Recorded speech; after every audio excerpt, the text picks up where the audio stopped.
दोस्तों 8 सितंबर को हमारा कक्षा 12वीं का लेखा शास्त्र अकाउंटेंसी सब्जेक्ट का त्रैमासिक परीक्षा का पेपर है।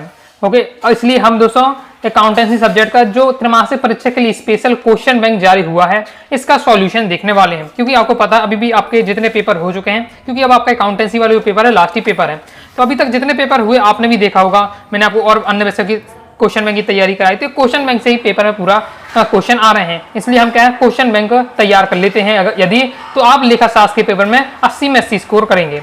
ओके, देख लेते हैं आपका सिलेबस।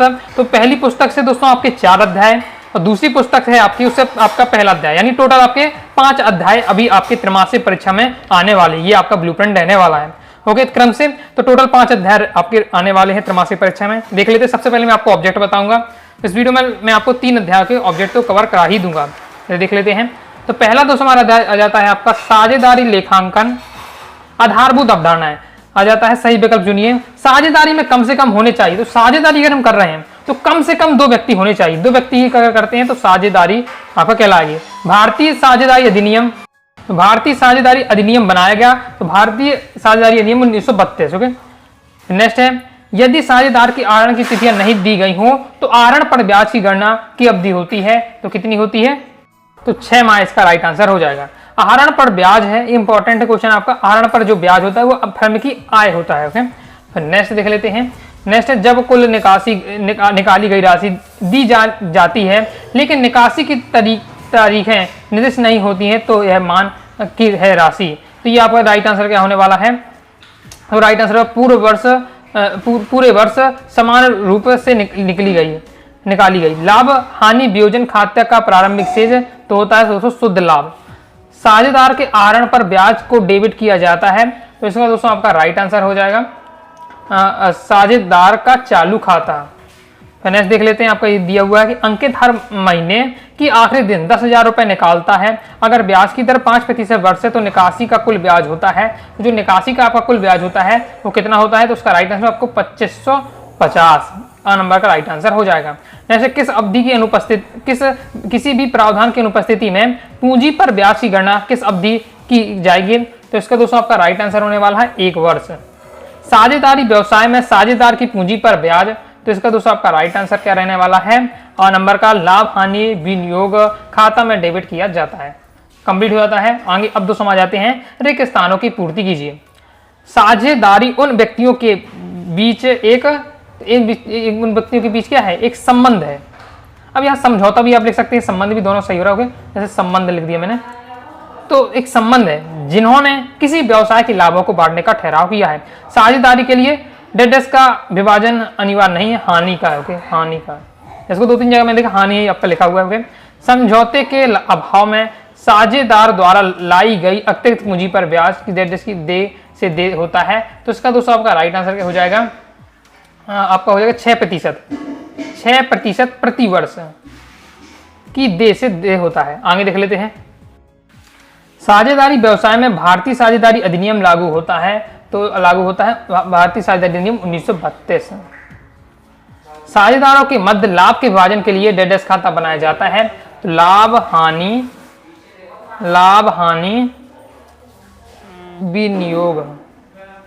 विनियोजन,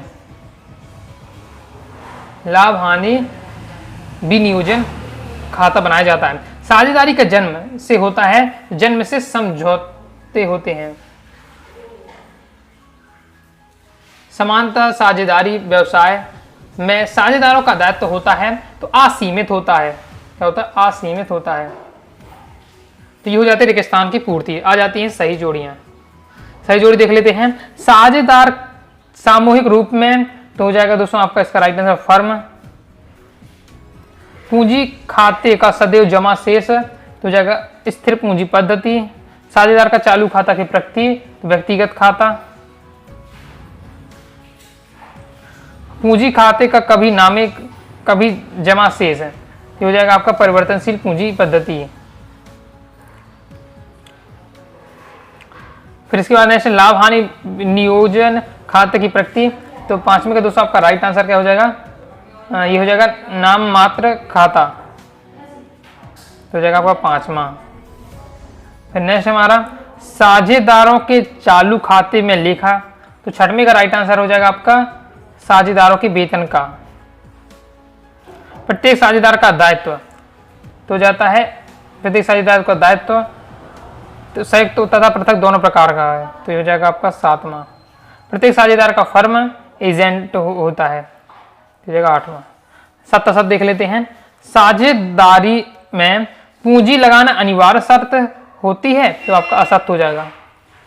जरूरी नहीं कि अगर हमें साझेदार बनना है तो क्या पूंजी ही लगाना पड़े। ओके, हम बिना पैसे के भी अगर साझेदार बन सकते हैं बस, लेकिन हमारे बंदे क्वालिटी होनी चाहिए उसके लिए कि हम उस व्यवसाय में कुछ अपना योगदान देंगे तो भी हमें साझेदार बन जाते हैं। अवयस्क को फर्म के लाभों में शामिल किया जा सकता है, तो आपको बिल्कुल किया जा सकता है, लाभ में तो शामिल हो जाते हैं। ओके, लाभों को बांटना साझेदारी में अनिवार्य नहीं है, तो आपका असत्य हो जाएगा क्योंकि अनिवार्य होता है। लाभ हानि नियोजन खाता साझेदारों की लाभ हानि का अंतिम राशि का हिसाब रखने के लिए बनाया जाता है, तो आपका सत्य हो जाएगा। साझेदारों के आहरण पर ब्याज का लेखा रोकड़ खाते में किया जाता है, तो आपका ये असत्य हो जाएगा।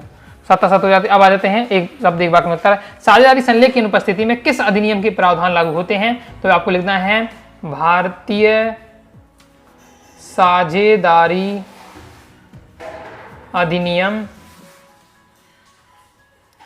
1932। क्लियर है। फर्म द्वारा साझेदारों की पूंजी पर ब्याज कब दिया जाता है, तो आपको लिखना है जब साझेदारी संलेख में इसका स्पष्ट प्रावधान हो। ब्याज पूंजी पर ब्याज कब दिया जाएगा, जब साझेदारी संलेख में उसमें उसको पहले से स्पष्ट कर दिया जाएगा कि हाँ दिया ही जाएगा तब मिलेगा, तो इसका आपको आंसर लिखना है जब साझेदारी संलेख में इसका स्पष्ट प्रावधान हो। फर्म में कौन साझेदार हो सकता है, तो प्रत्येक साझेदार। फर्म में कौन साझेदार हो सकता है, जो इसमें होता है राइट आंसर हो जाएगा कोई भी व्यक्ति जो अनुबंध करने में सक्षम हो। कोई व्यक्ति जो अनुबंध करने में, कोई भी व्यक्ति कौन साझेदार हो सकता है, तो कोई व्यक्ति हो सकता है, व्यक्ति जो अनुबंध करने में सक्षम हो। फिर नेक्स्ट, फर्म के व्यवसाय के संचालन में कौन भाग ले सकता है, तो प्रत्येक साझेदार। इसका राइट आंसर प्रत्येक साझेदार भाग ले सकता है। फिर आप बताएं एक्स तथा वाई बिना समझौते के साझेदार है। वाई द्वारा फर्म में 18,000 का ऋण दिया जाता है। वाई किस दर से ऋण पर ब्याज प्राप्त होगा, तो 6% प्रति वर्ष। कंप्लीट हो जाता है। आगे देख लेते हैं जी, हमारे जो पहले अध्याय के कंप्लीट मैंने आपको ऑब्जेक्टिव करा दिया। बात जाता है अध्याय 2, साझेदारी फर्म का पुनर्गठन, साझेदार का प्रवेश। देख लेते हैं। तो पहला क्वेश्चन आ जाता है ख्याति है। तो ख्याति दोस्तों हमारी होती है एक स्थायी संपत्ति। फर्म के पुनर्गठन पर साझेदार जिस साझेदार के लाभ का भाग पूर्व की तुलना में बढ़ जाता उसे हो जाएगा दोस्तों नफे वाले साझेदार। आगे नेक्स्ट हमारा पुनर्मूल्यांकन का लाभ हानि बांटा जाता है। उसका राइट आंसर हो जाएगा दोस्तों आपका पुराने लाभ हानि अनुपात में। फिर नेक्स्ट है नए साझेदारों खाती का भुगतान किया जाता है। तो इसका दोस्तों आपका राइट आंसर हो जाएगा, इसका राइट आंसर भावी लाभ में हिस्सा पाने के लिए। फिर नेक्स्ट है साझेदारों के लाभ अनुपात में परिवर्तन व संचयता को विभाजन होता है। तो इसका हो जाएगा दोस्तों आपका पूर्वानुमान में। विद्यमान साझेदार के लाभ अनुपात में परिवर्तन का परिणाम है। तो ये हो जाएगा दोस्तों आपका त्यागी साझेदारों के लाभ अनुपात में कमी। ये आपका हो जाएगा लाभ अनुपात में कमी वाला होगा। किसी नए साझेदार के प्रवेश के समय पुराने साझेदारों को क्या मिलता है, तो पुराने साझेदारों को क्या मिलता है, तो इसका राइट आंसर ख्याति मिलती है। आगे देख लेते हैं। नए साझेदारों का पूंजी खाता में जमा करने के बाद किस खाते में वृद्धि होती है, तो इसका दोस्तों आपका राइट आंसर हो जाएगा रोकड़ खाते में वृद्धि होती है। एक नए साझेदार को शामिल होने पर क्या होता है, पुरानी साझेदारी क्या भंग हो जाती है। रेगिस्तान की पूर्ति ख्याति लाभ कमाने में होती है, क्या होती है, सहायक होती है। ख्याति पर नहीं लगाया जाता है तो मूल्यह्रास नहीं लगाया जाता, मूल्यह्रास है। ओके, मूल्यह्रास। जैसे ख्याति का वास्तविक मूल्य व्यवसाय के समय ही ज्ञात हो सकता है, तो विक्रय के समय ही ज्ञात हो सकता है।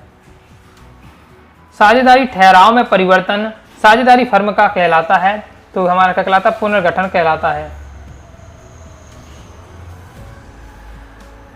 पुराना अनुपात माइनस नया अनुपात, तो ये होता है आपका त्याग अनुपात। तो यहाँ आपको रहने वाला त्याग अनुपात।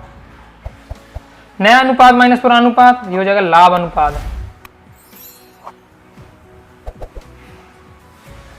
पुनर्मूल्यांकन पर होने वाली लाभ हानि से साझेदारों का कोई संबंध नहीं होता है, तो वर्तमान संबंध नहीं होता है।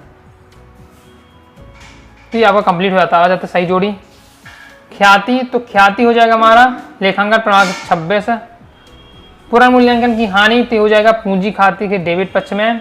फर्म का पुनर्गठन तो हो जाएगा साझेदारी ठहराव में परिवर्तन। ख्याति का लेखांकन तो हो जाएगा ये आपका विक्रय योग संपत्ति। और पुनर्मूल्यांकन का लाभ बनाना तो हो जाएगा पूंजी खाते के डेबिट पक्ष में। त्याग अनुपात बराबर, तो त्याग अनुपात बराबर हो जाएगा दोस्तों लाभ प्राप्ति अनुपात। फिर इसके बाद नेक्स्ट है समान लाभ, तो समान लाभ हो जाएगा आपका विनियोजित पूंजी पर। संपत्ति के मूल्य वृद्धि, तो ये हो जाएगा आपका पुनर्मूल्यांकन खाता क्रेडिट, खाता क्रेडिट वाला होगा, तीसरा ये होगा। दायित्व के मूल्य में वृद्धि, तो हो जाएगा पुनर्मूल्यांकन खाता डेबिट हो जाएगा। पुनर्मूल्यांकन खाता हो जाएगा, पुनर्मूल्यांकन खाता हो जाएगा नए साझेदार के प्रवेश पर। तो ये 5वां हो जाएगा इस प्रकार से कंप्लीट। सत्य असत्य, त्याग के अनुपात की दशा में साझेदार को पूर्व की तुलना में लाभ होता है, तो ये दोस्तों हमारा क्या हो जाएगा असत्य है, ये हो जाएगा असत्य। एक अच्छे फर्म की ख्याति को अपलिखित कर देती है, तो दूसरा हमारा ये भी असत्य है। लाभार्जन में परिवर्तन का ख्याति के मूल्य पर प्रभाव नहीं पड़ता है, तो ये आपका असत्य हो जाएगा। पुनर्गठन की दशा में विद्यमान ठहराव में परिवर्तन हो जाता है, ये आपका सत्य हो जाएगा। पुनर्मूल्यांकन खाता संपत्ति का विक्रय पर बनाया जाता है, तो 5वां दोस्त हमारा असत्य है। नए साझेदारों का प्रवेश फर्म के पुनर्गठन को प्रभावित करेगा, तो ये हमारा जो 6वां हो जाएगा ये भी सत्य है। लाभ में हिस्सा पाना नए साझेदार का प्रमुख अधिकार है, तो अधिकार है, तो ये भी सत्य हो जाएगा। आगे देख लेते हैं। जब ख्याति की राशि नगद लाई जाती है, तो उसे किस खाते में जमा या क्रेडिट करते हैं, तो उसे करते हैं ख्याति प्रीमियम खाते में। किस खाते में जमा करते हैं, तो हो जाएगा ख्याति प्रीमियम खाते में क्या क्रेडिट करते हैं, ख्याति प्रीमियम खाते में। ख्याति मूल्यांकन संपत्ति कब कही जाती है, तो जब उससे हमें क्या लाभ प्राप्त होने लगता है, या फिर लिखना है जब इसे खरीदा गया हो और इसके लिए प्रतिफल का भुगतान किया गया हो। क्या आंसर लिखना है, आप नोट कर लीजिएगा अगर आपको नोट करना है, क्योंकि अब जगह नहीं है। तो जब इसे खरीदा गया हो, ख्याति मूल्यवान संपत्ति कब हो जाती है, तो आपको आंसर लिखना है जब इसे खरीदा गया हो और इसके लिए प्रतिफल का भुगतान किया गया हो। ख्याति के मूल्यांकन का आधार क्या है, तो ख्याति के मूल्यांकन का आधार है औसत लाभ। औसत लाभ ये किसका होता है, मूल्यांकन का आधार, या अधिलाभ। ओके, या फिर आप लिख सकते हैं अधिलाभ। नेक्स्ट, कौन सी ख्याति का लेखा पुस्तकों में नहीं किया जाता है, तो इसका दोस्तों आपका राइट आंसर स्वनिर्मित ख्याति का। स्वनिर्मित जो ख्याति होती है, इसका ख्याति का लेखा पुस्तकों में नहीं किया जाता। वास्तविक औसत लाभ का समान लाभ पर अधिक क्या कहलाता है, तो ये हमारा अधिलाभ कहलाता है, अधिलाभ। नेक्स्ट है, जिस संपत्ति को देखा या स्पर्श नहीं किया जा सकता उसे कहते हैं अमूर्त संपत्ति। अमूर्त संपत्ति। पुनर्मूल्यांकन खाता किस व्यक्ति का खाता है, तुम्हारा ये नाम मात्र का खाता होता है, नाम मात्र खाता। तो कंप्लीट हो जाते हैं हमारे दूसरे अध्याय के भी ऑब्जेक्टिव। अब आ जाता है अध्याय 3, इसके देख लेते हैं। तो अध्याय 3 हमारा या इकाई 3 है साझेदार की निवृत्ति एवं मृत्यु। इसके देख लेते हैं। इसमें पहला हमारा मृत साझेदार के उत्तराधिकारी को देय राशि का भुगतान न करने पर कितनी वार्षिक दर से ब्याज देना पड़ता है, तो 6% है। नेक्स्ट आ जाता है साझेदार के अवकाश ग्रहण है। साझेदार के अवकाश ग्रहण पर प्रविष्टि की जाती है, तो इसका राइट आंसर आपका अवकाश ग्रहित साझेदारों की पूंजी खाते डेबिट खाता, अन्य साझेदारों की पूंजी खाते क्रेडिट में। साझेदारों के अवकाश ग्रहण पर नया साझेदार समझौता क्यों आवश्यक है, इसका राइट आंसर हो जाए आपका नए लाभ व हानि अनुपात को तय करने के लिए। आगे देख लेते हैं। आंतरिक कोष इसमें से नहीं है, तो इसका राइट आंसर हो जाएगा आपका कर्मचारियों की का बचत खाता, ये आपका आंतरिक कोष नहीं है। अवकाश ग्रहण करने वाले साझेदार को पाने का अधिकार होता है, तो क्या पाने का अधिकार होता है, उपरोक्त सभी, यानी ख्याति का भाग भी, पूंजी का ब्याज और अविभाजित लाभ का हिस्सा। संचय की संपूर्ण राशि को वितरित करने पर, तो इसका दूसरा आपका राइट आंसर हो जाएगा संचय खाते को DR। जैसे अविभाजित लाभ का विभाजन करते समय कौन से खाते नामे किए जाते हैं? तो कौन से खाते नाम किए जाते हैं? तो लाभ हानि खाते का नाम किए जाते हैं। निश्चय समझौते के अनुसार अवकाश ग्रहण करने वाले साझेदार को उसके ऋण के पर ब्याज देने के स्थान पर लाभ का कुछ अंश दिया जाता है ऐसी दशा में। तो ऐसी दशा में क्या हो जाता है आपका, इसका राइट आंसर होना चाहिए आपका लाभांश की प्रविष्टि की जाती है। नेक्स्ट है, एक साझेदार के अवकाश ग्रहण करने के समय आलेखित संपत्तियों का व्यवहार किस प्रकार से किया जाता है? तो किया जाता है पुनर्मूल्यांकन खाता को क्रेडिट से। लेकिन स्थान की पूर्ति, अवकाश ग्रहण के समय पुनर्मूल्यांकन से होने वाली हानि सभी साझेदारों के पूंजी खाते में लिखी जाती है। तो किस पूंजी खाते में? डेबिट पक्ष में, डेबिट पक्ष में लिखी जाती है। साझेदारों के अवकाश पर यदि खाता खोला गया हो तो उसे अवलिखित करने के लिए शेष साझेदारों को पूंजी खाते अनुपात में किए जाते हैं। तो ये आपको हो जाएगा लाभ प्राप्ति अनुपात में डेबिट किए जाते हैं। दो हैं आपके रिक्त स्थान, तो यहाँ लिखना लाभ प्राप्ति अनुपात, यहाँ आएगा लाभ प्राप्ति अनुपात, लाभ प्राप्ति अनुपात में डेबिट किए जाते हैं। साझेदारी फर्म में किसी साझेदार की मृत्यु होने पर उसे हिस्सा करना पड़ता है, तो उसे हिस्से का क्या करना, भुगतान करना पड़ता है।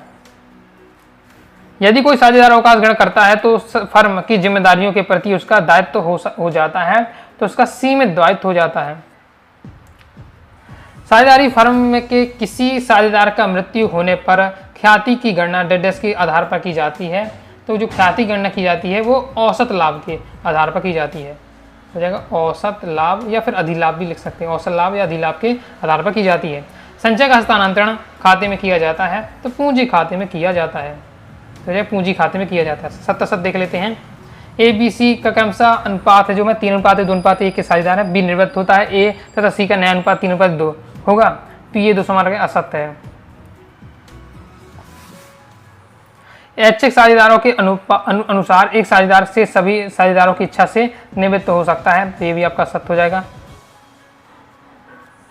ख्याति की राशि का निवृत्त साझेदारों को कोई अधिकार नहीं होता है, तो ये आपका असत्य है।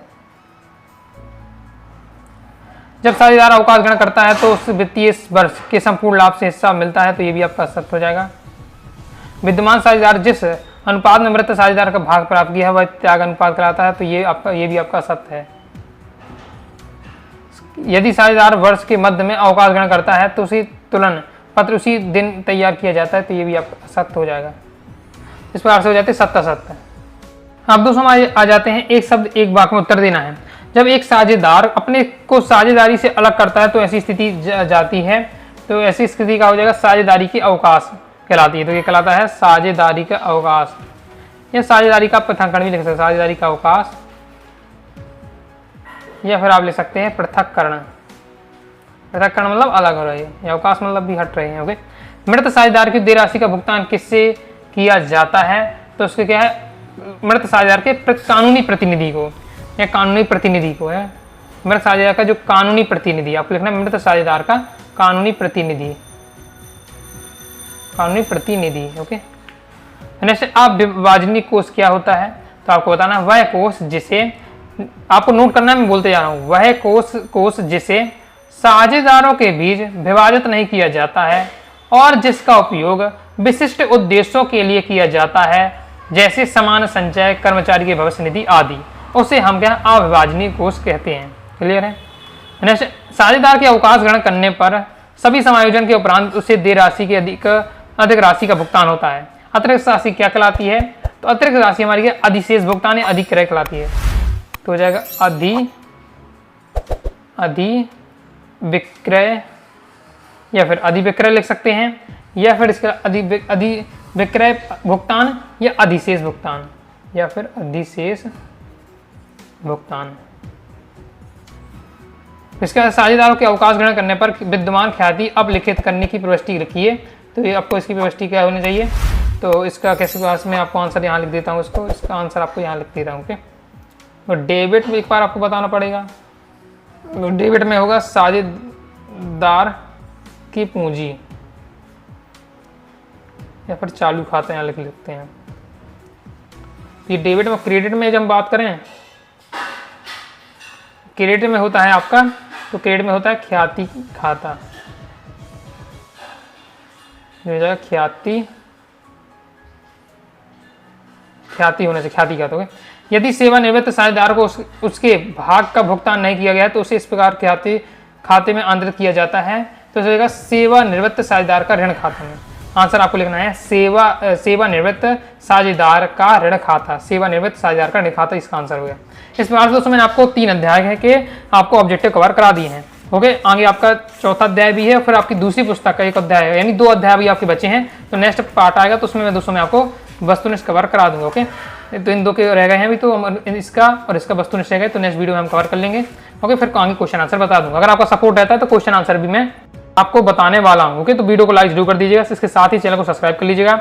बाकी दोस्तों आप अगर प्रॉपर तैयारी करना चाहते हैं तो कोर्स जरूर ज्वाइन करके रखिएगा। ओके, बैच को दोस्तों ज्वाइन करने के लिए आपको 90 39 53 44 79 इस दिए व्हाट्सएप नंबर पर आपको कहा मैसेज करके अब बैच के बारे में जानकारी लेकर ऑल सब्जेक्ट की बेहतरीन तैयारी कर सकते हैं और पीडीएफ मटेरियल प्राप्त कर सकते हैं। मिलते हैं नेक्स्ट वीडियो में, तब तक के लिए बाय बाय।